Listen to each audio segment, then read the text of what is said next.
There is a secret code amongst bikers, and it's probably easier to understand than you think, but mess it up and you'll stand out for all the wrong reasons. Yes, there is a secret code amongst bikers, and no, it's not written on some scroll in a garage somewhere. It's the unspoken rules of the road, the etiquette that keeps us all riding smooth, safe, and respected. And a lot of riders unknowingly make mistakes, failing to signal properly, invading another rider's space, or reinforcing negative stereotypes by failing to ride with awareness. These missteps don't just affect you, they affect how bikers are perceived on the road. And as I pass on what I've learned to my own adult riding sons, I realize that biker etiquette isn't always black and white. Riders of different backgrounds, differing skill levels, and different experiences may have their own take on what's right and wrong. That's why I want to hear from you. What did we get right in this video, and what do you think we get wrong? So today we're going to break down the do's and don'ts of biker etiquette as I understand them, and so that you don't end up that guy, you know, the one nobody wants to ride with. So let's get into it.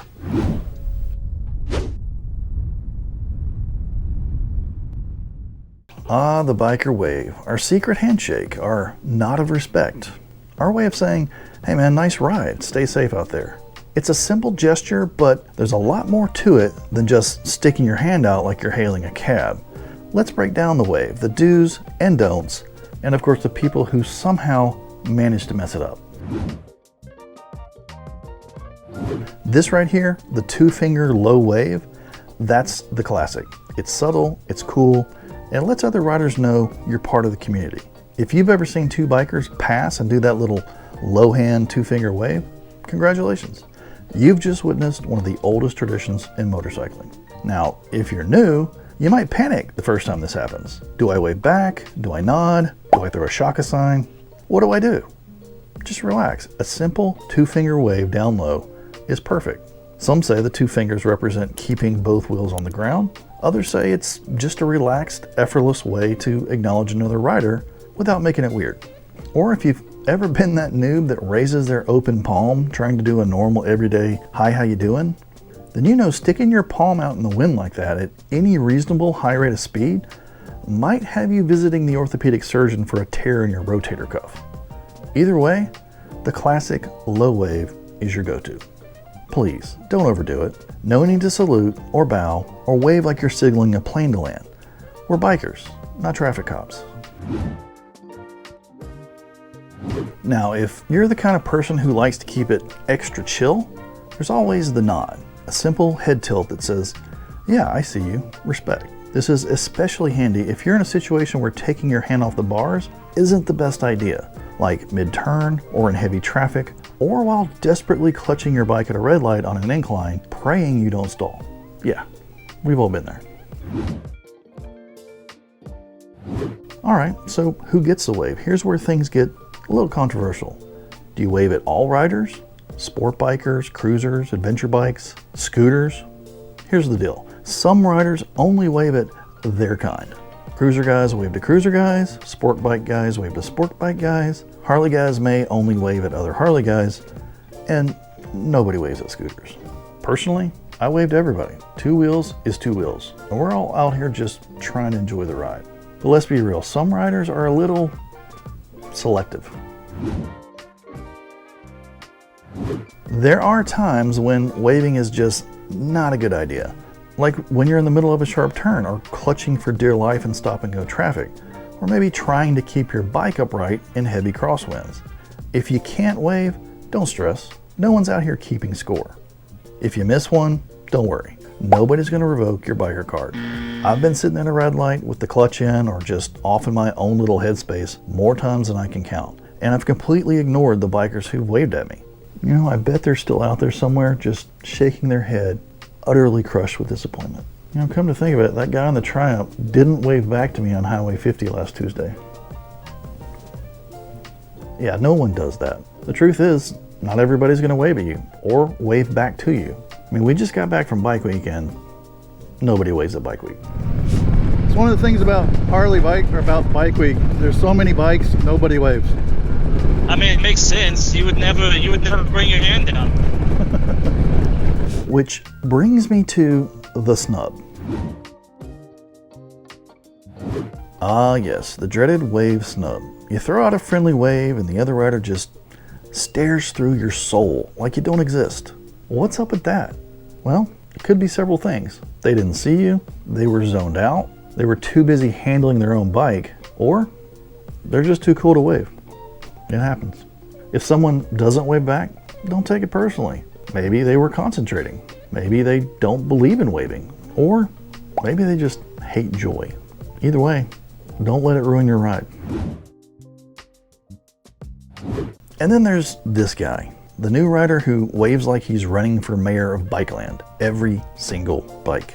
Hey, enthusiasm is great, but after a while, your arm's gonna get tired and people are gonna wonder if you're trying to flag them down for help. So yeah, keep it cool. One wave per passing rider is plenty. At the end of the day, the biker wave is about respect. It's a simple way to say, ride safe, brother or sister. Whether it's a full wave, a nod, or just a quick glance of acknowledgement, it's part of the culture. So don't overthink it, don't be offended if someone doesn't wave back, and for the love of all that is two-wheeled, don't wave when you should be focusing on the road. Now, let me know in the comments below what's your best or worst wave experience. Have you ever been snubbed? Have you ever gotten a totally weird wave? Drop your stories below.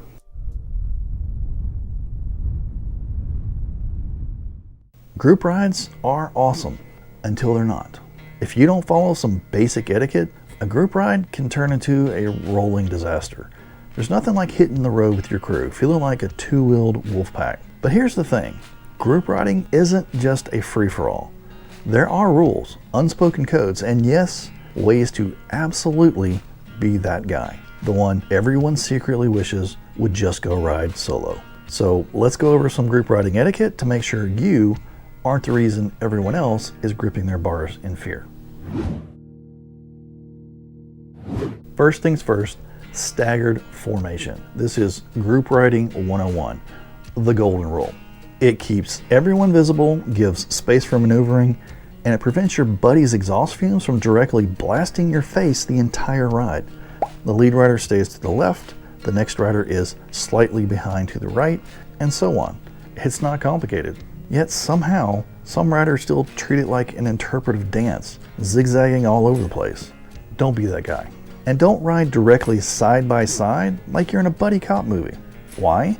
Because if one of you has to swerve, well, let's just say your paint jobs are about to get very intimate.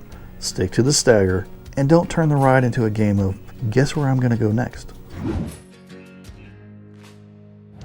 You want to keep the group tight, but not so tight that if the person in front of you brakes suddenly, you become their passenger. A good rule of thumb, keep about 1 to 2 seconds of distance from the bike in front of you. That way, you've got time to react if something unexpected happens, like a deer, a pothole, or a rogue plastic bag that suddenly becomes a terrifying road hazard. Laugh now, but if you've ever had one of these wrap around your face, you know the struggle. Look, every group ride has a structure. There's usually a lead rider and a sweep rider, which is the guy in the back making sure nobody gets left behind. What you don't do is randomly blast past everybody like you're in a MotoGP race. That's a great way to confuse the group and possibly cause a pileup. And listen, if you're new, please don't ride up front thinking you're leading the pack. I once rode with a guy who had been riding for, I kid you not, 3 weeks. He shot straight to the front like he was going for the AMA Superbike title. He got lost and took half of the group with him. We spent an hour trying to find each other. And this was prior to the prevalence of comm systems. This isn't Fast and the Furious two-wheel drift. Hold your position, respect the formation, and if you need to move up, use signals. Which brings me to my next point. Yes, we have fancy hand signals, and yes, they're really old school. But in a group ride, hand signals are your best friend. They help communicate when to slow down, when there's debris in the road, or when you're about to turn. And guess what? The guy in the back, he can't read your mind. So if the leader signals something, pass it back. If you see a signal, don't hoard the information like it's a winning lottery ticket. Pass it along so everybody stays on the same page. Nothing makes a group ride more stressful than that guy, the one who brakes randomly, swerves unexpectedly, or decides to turn without warning. If you want to ride like a squirrel on caffeine, do it on your own time. In a group, consistency is key. Ride smooth, ride predictable, and don't make the people behind you wonder if you're about to launch yourself into the next dimension. Seriously, sudden moves equal sudden heart attacks for the people riding behind you. Look, we live around Atlanta, and there's a huge sport bike community here. And if you've ever watched people like Brian636, you've probably seen some of these wild rides through downtown, midtown, and around Atlantic Station. And that's a whole other ballgame I'm not going to even pretend to be able to talk about. But when it comes to organized cruiser rides, whether it's a huge poker run or a little group on meetup, generally speaking, safety and cohesion are the top priorities. Showing off, whether it's sudden acceleration like dropping back and slingshotting past everyone, or weaving through riders, or wheelies, burnouts, stoppies, or any other reckless behavior, it can put everyone at risk by creating unnecessary danger. It can cause other riders to have panicked reactions, target fixation, or loss of control. And that kind of stuff can cause a chain reaction. I've seen it happen. Don't get me wrong, I love to watch Brian636's content, and lots of other creators like him. But on a group ride, unpredictable behavior makes it harder for everyone to stay safe and in sync. Plus, cagers, law enforcement, and the general public, they already have preconceived notions about bikers being reckless. Riding like a squid in a group setting reinforces those negative stereotypes. If you absolutely feel the need to ride aggressively, break off from the group and do it safely away from the others. Otherwise, save the stunts for closed courses, track days, or stunt areas. In short, ride with respect for your fellow riders. A group ride should be about brotherhood, safety, and the shared experience, not about showing off. That's my 2 cents, and purely from a cruiser perspective. All right, here's a tip that'll save you a ton of frustration. Start the ride with a full tank. If the group stops for gas, even if you're still half full, top off. There's always that one guy who doesn't, and 20 minutes later, he's pulling over, waving his arms like, guys, I need gas. Same goes for bathroom breaks. If the group stops, take the opportunity. You don't want to be the guy who suddenly has an emergency 10 minutes after everyone just got back on the road.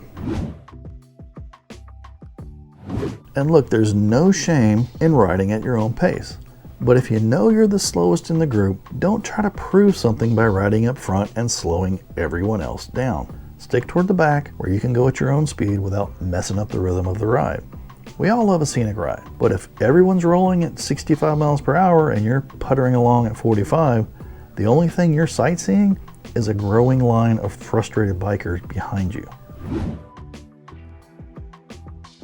And granted, nobody wants to think about crashes, but being prepared is part of the responsibility of group riding. If someone goes down, the group should know how to handle it safely. That means slowing down without panic braking, securing the scene, and getting help if needed. And unless you're a trained medic, don't go yanking off somebody's helmet like you're defusing a bomb. And pro tip, if you're riding groups often, consider carrying a first aid kit. Hopefully, you'll never need it, but if you do, you'll be a lifesaver, literally. Another motorcycle content creator out there named Professional Monkey recently dropped a video where he had worked with Refuge Medical to specifically curate a motorcycle BikerFAK, and it's pretty awesome. And I'll drop the links to both his video and that BikerFAK in the description below. It's a bit pricey, so it may not be for everybody, but it's always a good practice to have some kind of first aid kit handy, even if it's something more basic. Group riding is awesome when everybody follows the basic rules. Ride predictably, communicate, hold your position, and for the love of God, please don't be that guy that runs out of gas mid-ride. Follow these simple etiquette tips and you'll be the guy that everybody wants in their group ride, not the one that they secretly hope sleeps in next time.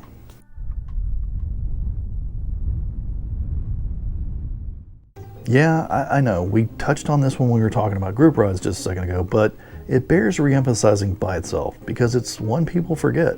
If one rider stops for gas, everyone stops. I don't care if you're riding with 4 people or 40, and I don't care if you just filled up 10 minutes ago. If you're riding with others, always remember it's not a solo road trip. And hey, it's also a good time to stretch, hydrate, and have deep philosophical conversations like, why do gas station hot dogs exist? Seriously though, it's just good etiquette. I once saw a group forget about a guy who had pulled in for gas. He ended up having to ride solo for an hour to catch up. He said he wasn't mad, but I swear even his exhaust note sounded angrier by the time he rejoined.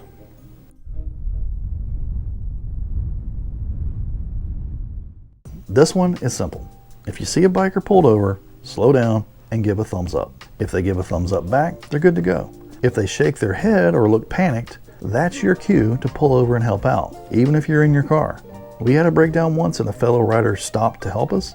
He didn't just help check the bike, he had tools. He had one of those 30-ounce extra fuel bottles strapped to his luggage rack and a granola bar. I mean, 30 ounces isn't much, but that quarter gallon is enough to get you to a gas station if you really need it. That's the kind of biker we all aspire to be. So always look out to help a stranded biker. Unless it's just a biker clearly just taking a scenic break, in which case, don't roll up like a wannabe roadside hero.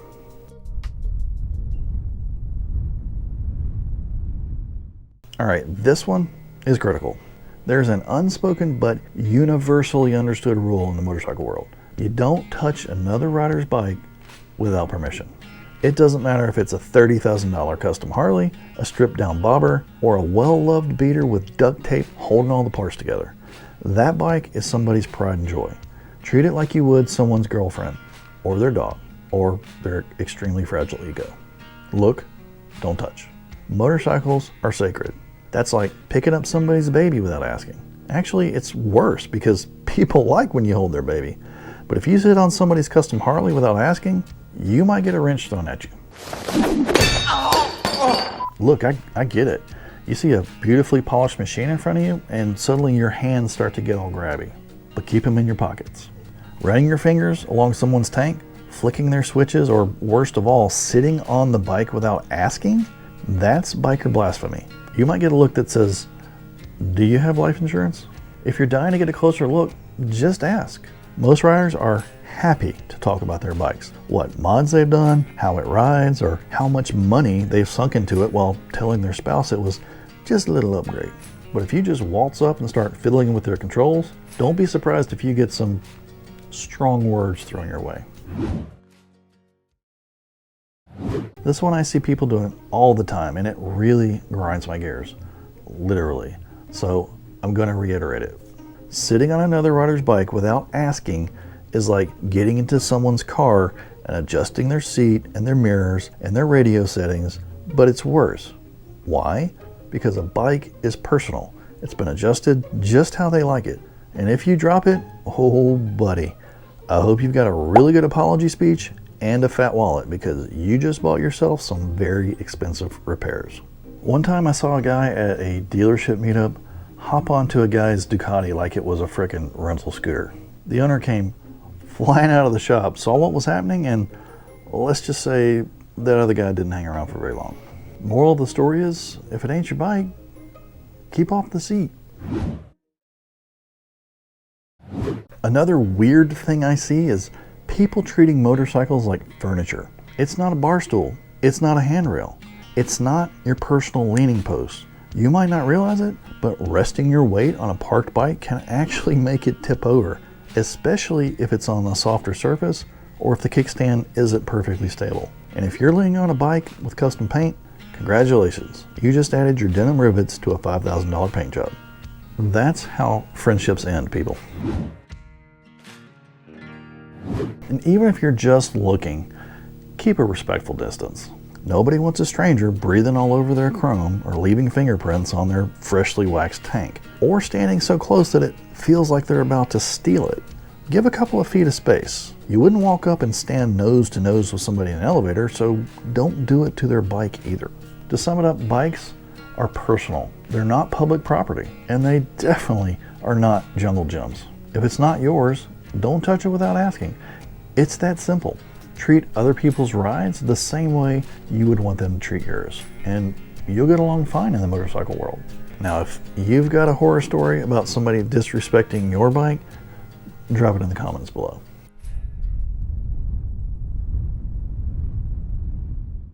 Nobody likes a tailgating biker. It's annoying, it's dangerous, and it makes you look like a jerk. If you're gonna pass, do it smoothly, safely, and without scaring the life out of the person you're passing. Oh, and if you're in a group ride, don't pass your buddies like you're in Fast and the Furious Motorcycle Edition, okay? And for the love of God, if you don't know the person you're about to pass, don't pass him within the same lane. That's just, don't do it. And even if you're going a lot faster, don't whip around guys at the very last minute. You never know when someone's going to be changing lanes. Save the hero moves for track days, my friend. Now, let's talk about a sensitive situation that you really don't want to mess up, and that's passing a motorcycle club. If you roll up on a group wearing matching patches on their backs, especially if they look serious, do not aggressively cut through them or try to test their speed. That's a great way to make some new, very unfriendly acquaintances. If you absolutely need to pass an MC, do it the right way. Wait for an opening, signal, and pass with respect. No sudden rev bombs, no weaving between their riders, and definitely no trying to join in uninvited. Trust me, they didn't form a tight riding pack just so some random guy could squeeze in and mess up their flow. And if you ever find yourself behind a well-known 1%er club, maybe some of you recognize these guys by their colors and patches. You really don't want to be that person revving your bike, riding up their exhaust, or zipping past them like you're in a rush to file your taxes.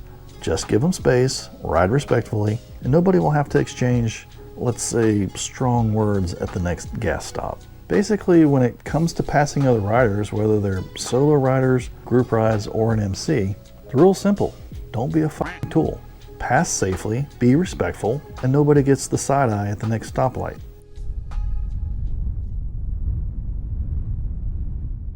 Parking a motorcycle should be easy, right?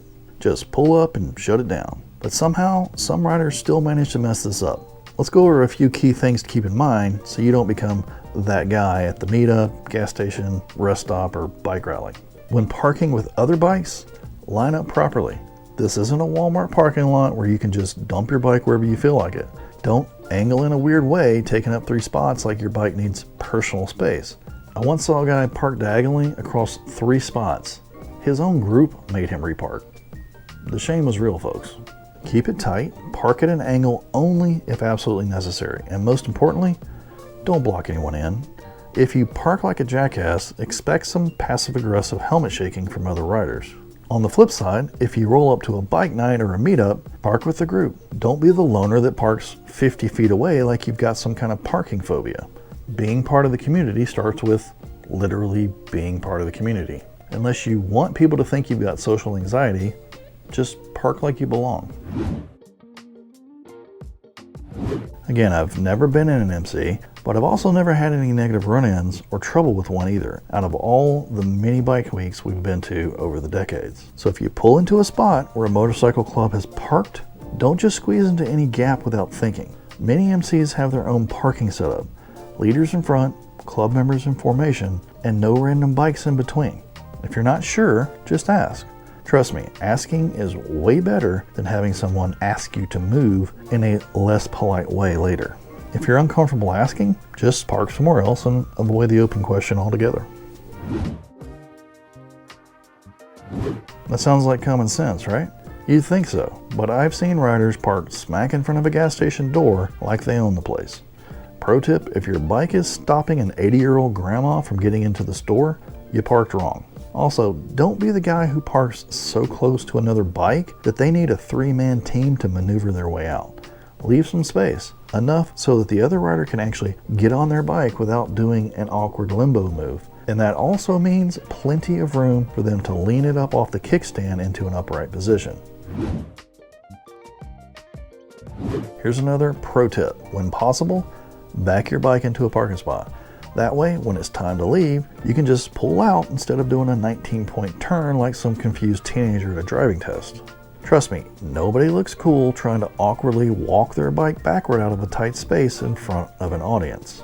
Especially if you're trying to rock it back and forth to get over a curb or a bump. So to sum it up, park neatly, don't block anyone in, respect MC parking setups, and don't be the dude making everybody else wait while you struggle to get out. Follow these very simple rules and you'll not only look like you know what you're doing, you'll also avoid getting side-eyed by the entire riding community. And now, here's the part where you take your parking horror stories and put them in the comments below. And there you have it, some of the most important unspoken rules of the road. Whether you're a complete newbie or a seasoned rider, following these little tidbits of etiquette makes the riding experience better for everyone. If you've got any of your own biker etiquette tips, drop them in the comments. Let's educate the next generation of riders. And like I said at the beginning, as I pass on what I've learned to my new riders, I've realized that different riders have different takes on what's right and what's wrong. So tell us what you think we got right, and tell us what you think we got wrong. Meanwhile, we'll keep bringing you along for our rides. And until then, we'll see you in the next one.